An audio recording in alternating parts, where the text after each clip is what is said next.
परमवीर चक्र गाथा, साहस और बलिदान की कहानी गाथा की जुबानी।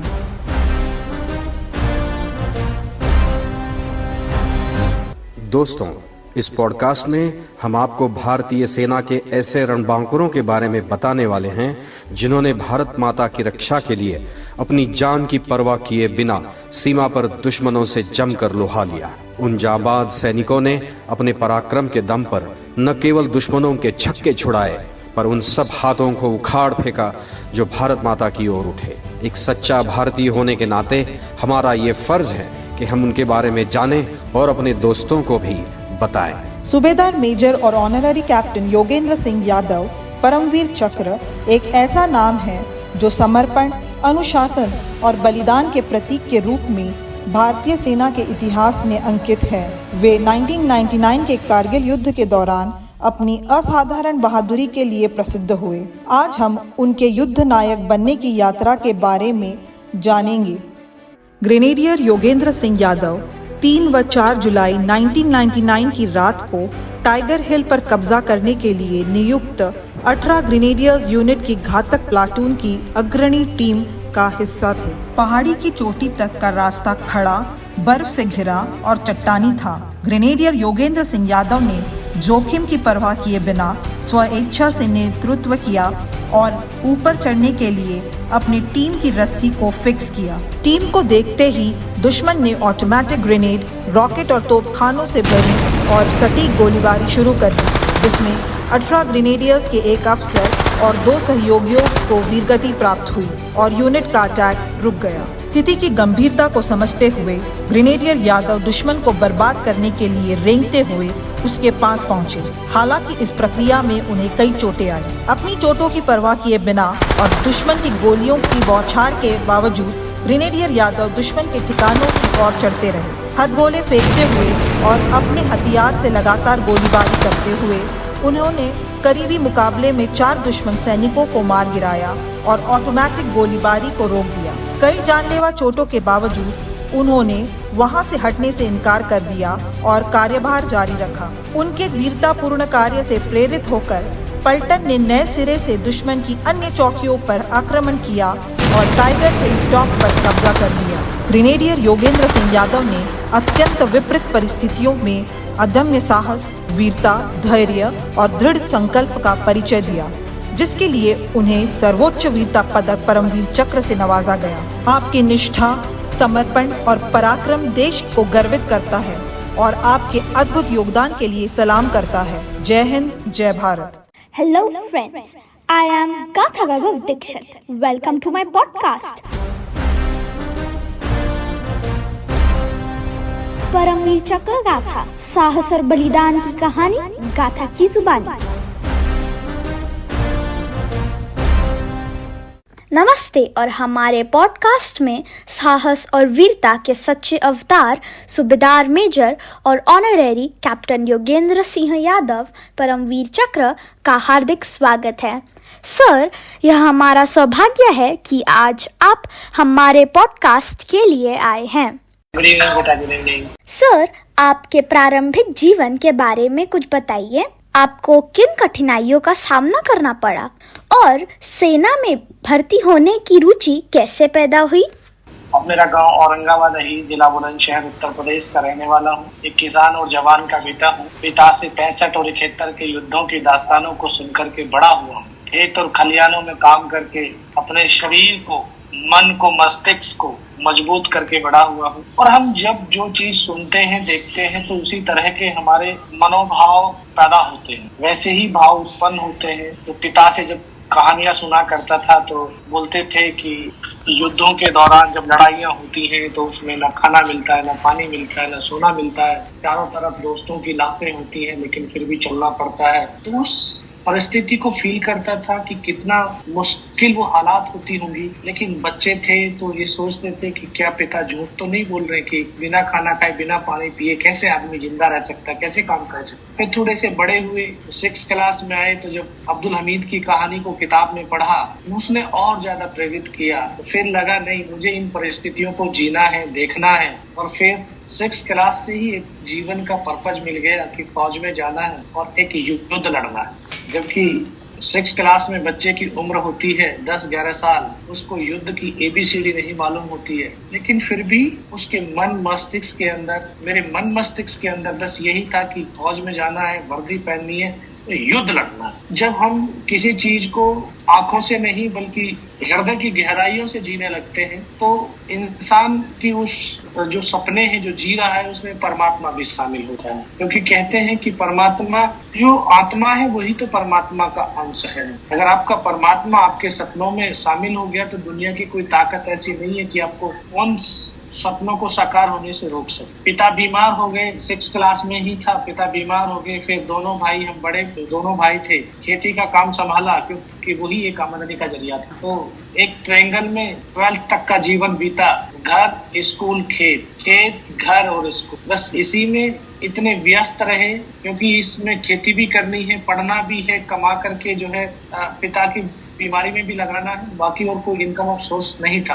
लेकिन ये जो जितना हम लाइफ को बिजी रखते हैं उतना हमारे जीवन ग्रोथ करता है, हमारा थॉट्स पॉजिटिव रहते हैं, और जितनी हमारी लाइफ ज्यादा इजी होती चली जाती है उतने ही न जाने क्यों हम जो है आलसपन में गिर जाते हैं। हमारी जो है अंदर की चेतना में वो जोश जुनून नहीं, कुछ करने की जो है एक जो इच्छा जागृत होती है वो नहीं होती। तो मैं जब 12th क्लास में ही था, भाई फौज में भर्ती हो गया और भाई जो AME में भर्ती हुआ था, उनकी 2 साल की ट्रेनिंग होती है। तो जब मैं 12th में आया तो तब भाई छुट्टी आया हुआ था, तो फौज की भर्ती निकली। बोला यार अब भर्ती देख लो, मैं कभी 12th कर लेता हूँ उसके बाद देखो। बोला नहीं देख ले एक बार। तो फिर मैं भी भर्ती देखने के लिए गया, क्योंकि माँ को बच्चे का हर रूप पता होता है, बच्चे की हर कमजोरी और उसकी ताकत का एहसास होता है। पिता को होता है लेकिन पिता को भरोसा नहीं होता कि ये कर पाएगा कि नहीं कर पाएगा, लेकिन माँ को भरोसा हो। माँ ने बोला कि अभी मत भेजो इसको, नहीं भर्ती होकर के आ जाए। बोला नहीं नहीं, इसके लिए कोई अलग से वैकेंसी थोड़ी निकली हुई है, बाकी इसके लिए अलग से वैकेंसी निकाली है, नहीं देख आने दे उसको। बोला देख लेना, ये पहली बार में भर्ती हो जाए। और माँ की वो वाणी सत्य हुई और पहली बार में ही मैं फौज में भर्ती होकर के ग्रेनेडियर्स में चला गया। 1 साल की जो ट्रेनिंग फौज की जो ट्रेनिंग है वो एक आग की तप्त भट्टी है, और आग जलाती ही नहीं बल्कि पिघलाती भी है, और जब कोई चीज पिघलती है तो वो एक नई आकृति, नए शेप में आ जाती है। क्योंकि फौज एक ऐसी ऑर्गेनाइजेशन है जो इस राष्ट्र की सुरक्षा और रक्षा की जो है जिम्मेदारी इस ऑर्गेनाइजेशन के ऊपर होती है। तो एक जो सिविलियन बच्चा जब फौज में भर्ती होता है तो उस आग की भट्टी में उसके भावों को तपाया जाता है, उसको पिघलाया जाता है, उसको एक नई शेप दी जाती है ताकि वो सिविलियन से एक फौजी के रूप में बाहर आता है 9 महीने का। और 9 महीने क्यों? क्योंकि 9 महीने एक ऐसा समय है जो एक नई आकृति, नए जीव को उत्पन्न करने में बड़ा सहायक होता है। आपने देखा होगा क्योंकि 9 महीने एक परिपक्व समय है। अभी जब माँ के गर्भ से भी अगर 9 महीने का बच्चा होता है तो वो परिपक्व होता है। अगर 6-7 महीने में अगर गर्भ से बच्चा निकल आता है तो उसको अपरिपक्व बोलते हैं। तो वो 9 महीने इसीलिए क्योंकि 9 महीने में उसकी तमाम भाव और भावनाओं तब्दील कर दिया जाता है और उसके अंदर राष्ट्र प्रेम, राष्ट्र भक्ति का वो भाव उत्पन्न हो जाते हैं। फिर वो अपनी ऑर्गेनाइजेशन के प्रति, अपने राष्ट्र के प्रति, बस उसका राष्ट्र ही उसका घर होता है, उसकी ऑर्गेनाइजेशन ही उसका परिवार होता है, और उन्हीं के साथ वो अपने जीवन की तमाम खुशियों को, चाहे दुख हो खुशी हो, सब कुछ उसी के साथ व्यतीत करता है। वहाँ उसको एक नया परिवार मिलता है जिनके साथ वो नए घनिष्ठ संबंध स्थापित करता है। और ये संबंध जो होते हैं, जो इंटरपर्सनल रिलेशनशिप इतने गहरे होते हैं, और रिलेशनशिप के कारण ही एक सैनिक अपने साथी के लिए अपने आप को कुर्बान कर देता है। तो ये एक ट्रेनिंग से ही आ सकता है, ये ट्रेनिंग के अंदर ही वो भाव उत्पन्न कर सकते हैं। तो ये, और हम सब जब कॉलेज में पढ़ते हैं ये भी एक ट्रेनिंग का पार्ट है, क्योंकि ये हमें अपने कैरियर को प्राप्त करने के लिए एक मार्ग प्रशस्त करता है, एक हमारे अंदर भाव जागृत करता है, हमारे अंदर एक क्षमताएं पैदा करता है, हमारे अंदर एक स्किल पैदा करता है। बट आप देखते हैं कि स्कूल कॉलेज जो इसमें जो है ये आग की भट्टी नहीं है। तो आपका दिन सुबह 8 बजे से स्टार्ट होता है और फौज का दिन सुबह 4:30 बजे से स्टार्ट होता है, और रात के 11:30 बजे तक उसका दिन होता है। रात को 11:30 बजे उसकी रात होती है और फिर सुबह वो 4:30 बजे उठ जाता है, क्योंकि वो उस उसके जो एक रूटीन वर्क, जो उसका एक रूटीन ऐसा बन जाता है। और जो सुबह की बात मैं कर रहा हूँ 4 बजे वाली, ये अगर हम पढ़ करके देखें, अपने शास्त्रों को पढ़ें, अपनी संस्कृति को पढ़ें, तो 4-4:30 बजे का जो समय होता है वो एक ब्रह्ममुहूर्त होता है। वो एक पॉजिटिव एनर्जियों से भरा हुआ वो पूरा ब्रह्मांड होता है। और जब एक इंसान जिस प्रकार की एनर्जी के साथ में कनेक्ट होता है, जुड़ता है, उससे टकराता है, उसी प्रकार के थॉट उसके अंदर बढ़ते हुए चले जाते। तो फौज हमेशा इसलिए पॉजिटिविटी होती है। फौज में यस होता है, नो नहीं होता है। और फौज, क्योंकि ये विचार होते हैं, विचारों से मन की ताकत बनती है। और जो मन की ताकत से अपने कामों को कर लेता है तो फील्ड में तो आसानी से कर पाता है। तो तभी तो उसका मन मस्तिष्क इतना मजबूत होता है कि वो सुबह 4:30 बजे उठता है, पॉजिटिव एनवायरनमेंट में रहता है, घूमता है, फिर फिजिकल ट्रेनिंग करता है, उसके बाद फिर उसका पूरा दिन का रूटीन बन जाता है। दिन भर भागता है, रात को 11:30 बजे उसको बिस्तर मिलता है। और जब 11:30 बजे मिलता है तो वो 11:30 बजे से 4:30 लगभग 5-6 घंटे की जो नींद है, इतनी डीप नींद होती है कि उसकी पूरी थकान दूर हो जाती है। क्योंकि हम सोते हैं, आप लोग भी सोते हो, लेकिन सोना क्या है, डीप नींद नहीं आती है, डीप स्लीप नहीं आती। आपने बस बिस्तर पे पड़े रहना, थोड़ी देर हल्की सी आंखें हुई फिर खुल गई, वो डीप नहीं है। क्योंकि डीप जब आएगी जब आप मानसिक और शारीरिक रूप से आपके अंदर कुछ थकावट होगी। और थकावट तब होगी जब आप मेहनत करें। तो मेहनत हमेशा आपको फिजिकली और मेंटली स्ट्रांग बनाती है। और जब फिजिकल और मेंटली स्ट्रांग होता है, वही इंसान विपत्तियों में एक सकारात्मक सोच के द्वारा अपनी परिस्थितियों को संभालता है, लड़ता है और जीतता भी है। ये ट्रेनिंग का एक बहुत बड़ा पार्ट होता है जो एक बच्चे को, एक सिविलियंस को एक फौजी के रूप में तब्दील करता है। आपने कितनी आसानी से जीवन की फिलॉसफी बता दी सर। ये हम युवा पीढ़ी के लिए बहुत मायने रखता है। कारगिल युद्ध क्षेत्र आने के बाद आपको क्या कठिनाइयों का सामना करना पड़ा?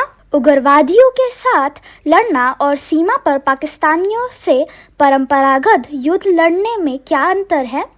बिल्कुल, देखिए कारगिल में द्रास सेक्टर टैकेन ग्लेशियर के नाम से जाना। और आप सबको जब कोई प्रोजेक्ट मिलता है तो तमाम प्रकार की जानकारियां प्राप्त आप करते हैं। आपके पास गाइड्स होते हैं, वो आपको डायरेक्शन देते हैं कि इस तरह से करो। क्योंकि जो इन्फॉर्मेशन है, इन्फॉर्मेशन से हम प्लानिंग करते हैं। और प्लानिंग किसी भी काम को सुचारू रूप से शुरू से आखिर तक करने के एक तरीका होता है कि हम उसको सिस्टमैटिक तरीके से उसको पूर्ण कर सकते हैं। तो अगर आपकी प्लानिंग अच्छी है, ऊंचे दर्जे की है, क्योंकि प्लानिंग के दौरान ही आपको उस काम को पूर्ण करने का टाइम टेबल मिलेगा। उसके बाद आपको कितने संसाधन चाहिए, कितना रिसोर्सेज पूरा जो है कहाँ से कैसे प्राप्त हो गए, तमाम चीजें उसके अंदर प्लानिंग के अंदर शामिल हो जाती है। तो फौज भी उसी तरह की प्लानिंग करती है। और फौज अभी तक जो वहां पर हम डिप्लॉयड हुए थे, तो पूरी फौज जो है कश्मीर के अंदर थी। कश्मीर के अंदर से हमको वहां पर डिप्लॉयड किया गया। तो कश्मीर में उग्रवादियों के बरखिलाफ जो है हम वह एक युद्ध लड़ रहे थे। तो उग्रवादियों के साथ युद्ध लड़ना और एक कन्वेंशनल ऑफ वार लड़ना, दोनों में फर्क होता है। क्योंकि टेररिस्ट के पास छोटे रेंज के हथियार होते हैं, लेकिन जब कन्वेंशनल ऑफ वार होता है, जिसको परंपरागत युद्ध या दो देशों की सेनाओं के बीच का युद्ध कहते हैं, तो इसमें बहुत बड़े बड़े हथियारों का भी इस्तेमाल किया जाता है। तो कारगिल का युद्ध जब शुरुआत में गए तो टेररिस्ट हैं तो टेररिस्ट जैसी प्लानिंग की गई और टेररिस्ट की जैसी प्लानिंग किया। उस टेररिस्ट की प्लानिंग के अनुसार फौज ने जब वहां पे लड़ना शुरू किया तो शुरुआत में बहुत सारी कैजुअल्टियां उठानी पड़ी, क्योंकि वहां उनके बड़े हथियार भी शामिल थे। और शुरुआत में पता नहीं चल पा रहा था कि यह टेररिस्ट हैं या पाकिस्तान की फौज इन टेररिस्टों को सपोर्ट कर रही है। लेकिन कुछ दिन के बाद धीरे धीरे ये आभास हुआ, पता चला कि यहाँ टेररिस्ट नहीं बल्कि रेगुलर आर्मी है। और रेगुलर आर्मी जैसे उनकी छोटी गाइडेड मिसाइल्स, उनकी आर्टिलरी, उनके मोटर्स का फायर लगातार हमारी फौज के ऊपर आता रहा। और बेसिकली जब मैं अपनी यूनिट की बात करूं तो 18 कैनेडियन जब हमें द्रास सेक्टर भेजा तो पहले तोलोलिंग टॉप को फतेह करने का टास्क दिया गया। और जब तोलोलिंग के ऊपर हमारी 18 ग्रेनेडियर्स ने अटैक करने शुरू किए तो शुरुआती बहुत सारी कैजुअल्टियां हुई और हम 22 दिन तक उस पहाड़ी पर लड़ते रहे। 22 दिन के दौरान हमने अपने 2 ऑफिसर, 2 जूनियर कमीशन ऑफिसर और 21 जवानों की शहादत हुई। इसमें मेजर राजेश अधिकारी, लेफ्टिनेंट कर्नल आर विश्वनाथन, सूबेदार रणधीर सिंह, नायक सूबेदार लालचंद जैसे योद्धाओं ने अपने प्राणों की आहुति दी और तब जाकर के सेकंड राजरिफ की मदद से 12 जून 1999 को हिंदुस्तान की सेना ने पहली सफलता के रूप में वो तोलोलिंग तोप पुनः प्राप्त किया। और क्योंकि अभी हमारी यूनिट की इंडिविजुअल कोई सफलता नहीं थी, तो फिर हमें हम्प 1 से हम्प 7 यानी तोलोलिंग तोप के आगे वाली 7 चोटियों को भी फतेह करने का आदेश मिला। तो अभी भारतीय सेना को एक जीत का मोमेंटम मिल गया था। तो लड़ाई कंटिन्यू रही और फिर उस मोमेंटम को जारी रखने के लिए फौज ने, हमारी यूनिट ने फिर अगले दिन रात को हमला किया और हम्प 1 से लेकर के हम्प 7 तक कब्जा कर लिया। उसके बाद हमें भी वापस विड्रॉल होने के आदेश आए। 13 जम्मू एंड कश्मीर राइफल ने वहां से आगे की लड़ाई लड़ी। ओह दोस्तों, आज का समय तो यहीं समाप्त होता है, पर निराश मत होना। अगले एपिसोड में हम सूबेदार मेजर और ऑनरेरी कैप्टन योगेंद्र सिंह यादव परमवीर चक्र से मुलाकात जारी रखेंगे और जानेंगे कि उन्हें परमवीर चक्र कैसे मिला। तब तक अलविदा।